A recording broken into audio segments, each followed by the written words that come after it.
मेरे बेटे बता दे बता दे। मैं बेगम लाया हूँ। क्या तूने निकाह कर लिया? अम्मी निकाह नहीं किया अभी तो अभी तो मैं उसको लेकर आया हूँ। भला तुम्हारे बिना मैं निकाह कैसे कर सकता था? दिखने में कैसी है वो? नागिन जैसी चाल है, हिरनी जैसी आंखें हैं, गुलाब जैसा रंग है, बादल के जैसी काली जुल्फें। अब उसे दिखाएगा भी या नहीं? हाँ चलो चलो चलो अम्मी, मेरे साथ चलो। क्या है ना, अभी पहली पहली बार ससुराल में आई है, इसलिए थोड़ा शर्मा रही है। तो क्या मेरी बहू को तू बाहर ही छोड़ाया? अब तुम खुद उसे अंदर लेकर आओ। चल मैं खुद ही अपनी बहू को अंदर लाती हूँ।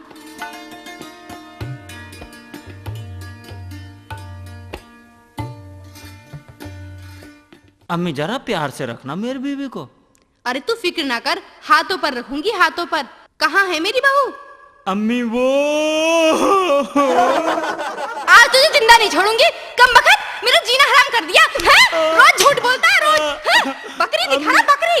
अच्छा अम्मी, कम बखत, अम्मी जान। मर जा तू कहीं से। मेरे कहाँ से पैदा हो गया?